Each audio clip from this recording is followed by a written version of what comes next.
Back, we want to look at the tail end of this program on this particular bill and just a couple of two more issues. But I just ran you by the graphics there, just giving you a sense of what the bill entails. And I know it should be coming to the floor of the House, as I understand it right now. But generally, it just gives us a sense of what has been happening in that particular sector. That it needs a sense of sobriety when it comes to issues to do also with the guarantors. But what is raising concern is maybe the creation of a central liquidity fund structure. What does that really entail? Yeah, that for a system where member SACCOs maintain deposits in a central fund, helping improve liquidity management and enabling shorter term financial support where needed. Maybe we could take just a broad overview, but we can navigate in the issues that you think are very apparent from this particular bill moving forward. Let me just begin with you, Aden. Yeah, I think there are two things. First of all, reforms in the SACCO sector actually is long overdue. Because this is one area that perceptually has been dominated by cartelism, and generally operated in a very opaque manner. So I think coming at a time when the Kenya society, the financial sector actually is opening up to more transparent process, and accountable manner, coming at this time actually is a welcome thing.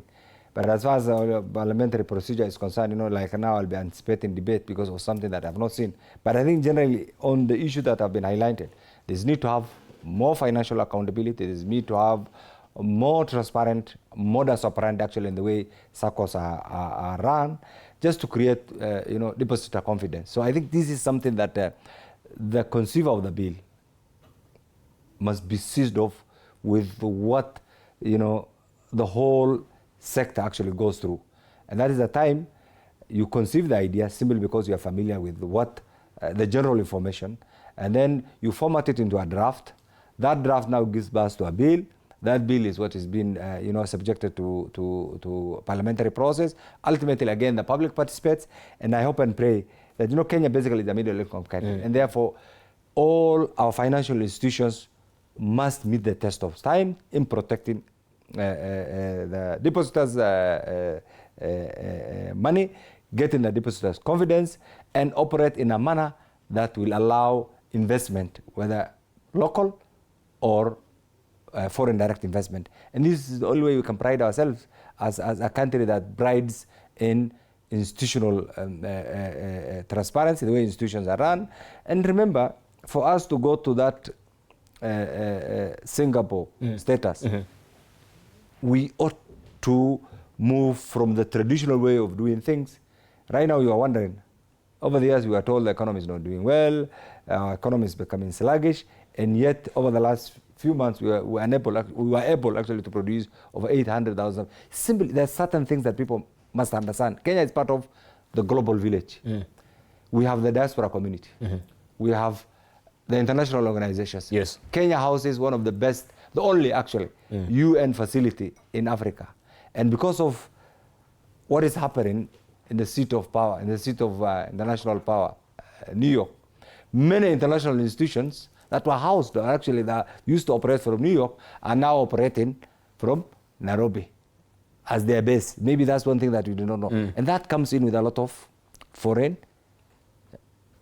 direct investment, and other foreign exchange. Yes. So it's because of this that you see so many things that are not, the public may not be in the picture. So Kenya is slowly now imagine as conferencing hub because of the UN facility. Kenya is slowly now becoming an infrastructural hub because of the mega infrastructure that we have taken.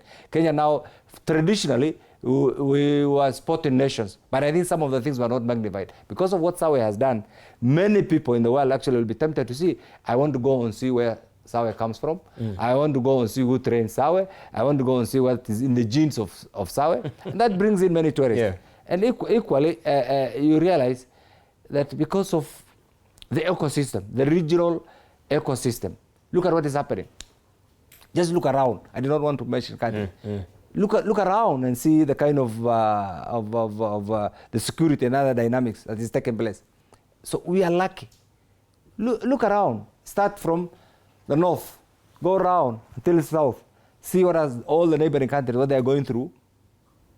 I do not want to mention names because diplomacy is a bit tricky. So we count ourselves lucky as a country, a vibrant democracy, a functioning democracy. The economy is resilient because of what you do, what I do. And what remains right now is for us to have a unity of purpose. Of course, there's a lot of politics, a lot of politics that at times actually scares away even investors.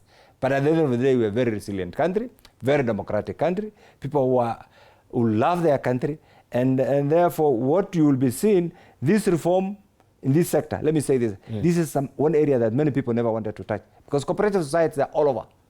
The first SACCO bill was an attempt, first step. This is the second attempt actually to take it to the level that Kenyans will have wanted, because this is a very important sector, actually, a sector that everybody, you are a member of a SACCO society, I'm a member of many SACCO societies, and therefore where you invest your retirement benefits, where you invest you had earned contributions, must be an institution that earns your confidence, an institution that you can truly believe will protect your savings. And I think this bill is an attempt towards that route. And therefore, I want to commend those who will see it. I'm not sure this is the first stage, but I think generally speaking, it's a good thing. And I hope and pray that it's going to address all the issues affecting the SACCO sector. Right. Okay. You